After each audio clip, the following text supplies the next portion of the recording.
Heel flips are one of the most awkward tricks to learn on a fingerboard. Kick flips are a lot easier because the board naturally wants to flip that direction, but heel flips are a whole nother story. To clear up any confusion, a heel flip is when the board does a barrel roll away from you. Do a barrel roll!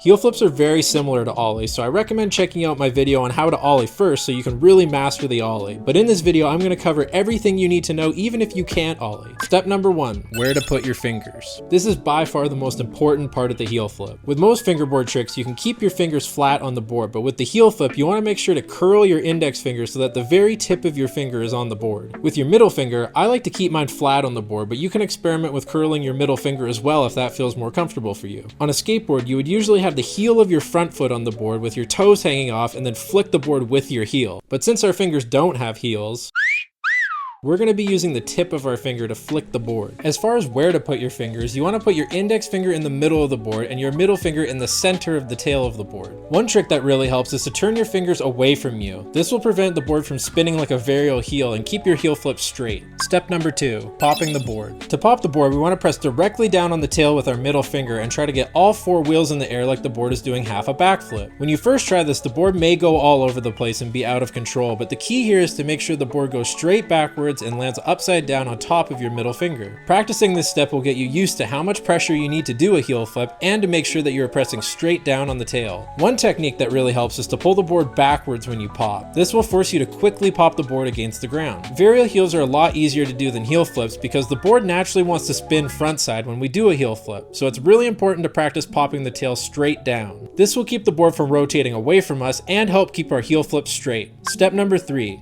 flipping the board. Once we can pop our board and get our front wheels in the air, we want to use our index finger to flip off the corner of the nose that's furthest away from us, let the board do one barrel roll away from us, and then once we see the grip tape again, land on all 4 wheels at the same time. The nice thing about fingerboarding is unlike skateboarding where you have to jump in the air and give the board enough time to flip over, we can hold our hand in the air for as long as we want and land whenever we feel ready. So when you're first learning to heel flip, focus on getting the board to flip away from you and don't worry too much about catching the board in the air. It's really important to make sure your index finger is making contact with the board so that it actually flips over. What works for me is to move both fingers up the board at the same time and to flick forward right past the board. It might seem like overkill at first, but the goal here is to get used to your index finger sliding across the board and get it to start flipping. Step number 4, timing. When you're first learning to heel flip, it's easier to think of it all as one step rather than popping the board with your middle finger and then flicking off the nose with your index finger. As we learned in the last step, you really want to be sliding both fingers up the board as you flick your heel flip. Try to think of it all as one fluid motion without separating your fingers. This allows us to pop our tail quickly against the ground and then lift our middle finger to give the board room to get into the air. Try to focus on the movement of your wrist rather than moving your fingers independently. One trick that really helped me is instead of doing the trick directly in front of your body, try doing it a bit further away from you. So if you're right-handed, hold your hand further on the right side, and if you're left-handed, hold your hand further on the left side. I find this gives me more room to flick and get the rest of my hand out of the way because with this finger positioning, it can be really hard to pop and flick the board when your hand is directly in front of you. I did a heel flip tutorial 2 years ago on my TikTok, and a lot of the comments talked about how when they go to heel flip, the board just does a backflip or wraps around their back finger like an impossible. What this means is your pop is really good and you're getting your front wheels in the air, but you're moving your index finger up too quickly and the board has nothing to catch on, which will cause it to flip. The key here is to really focus on flicking your index finger along the board to get the board to flip away from you. Another trick you can try if you're still struggling with the timing is to pop the board away from you rather than popping straight down. This will also help give your index finger more time to catch on the board so you can really flick it away from you. You could also try putting your middle finger slightly closer towards you so that when you press down, it flips towards you like a kickflip. That way, your index finger has more of the board to catch on, which will make it a lot easier to flick the board away from you. Step 5. How to get your heel flips higher. The best tip I can give here is try not to overcomplicate things. Think of the heel flip like it's a regular ollie and don't focus on flicking with your index finger. I see a lot of other tutorials mention that you have to straighten out your finger for the board to flip, but the board will flip when we move our index finger along the board and off the edge that's the furthest away from us. While it does look more stylish, all straightening out your finger does is make it easier to land on the board with our fingers flat on the board. As long as you have your fingers in the right position and your index finger slides along the board will flip away from you. If you watch my heel flips, I never actually straighten my index finger until after it has made contact with the board. And this is why it's really important to film yourself in slow motion when you're trying to learn tricks, because because it makes it a lot easier to spot any mistakes you're making. I would have never noticed that flicking my finger wasn't actually flipping the board until I watched myself back in slow motion. I've watched a lot of heel flip tutorials, and when they talk about catching the board, a lot of them tell you to wait until the grip tape comes around and then land on the board. But if you do that, it's going to be too late for you to actually catch the board in the air and land a nice heel flip. I like to think of it more as being confident in your heel flips and predicting how the board will flip. That way you can actually catch your heel flip on the way up, rather than waiting for it to fall back towards the ground and then land it. If you want to learn some other easy tricks, check out my previous videos on how to ollie and do basic manuals and grinds. Once you combine those with your heel flips, you'll be looking like a pro fingerboarder in no time. And let me know if there's any other tricks you want to learn in the comments below. Thank you so much for watching, and make sure to subscribe for more tutorials like this.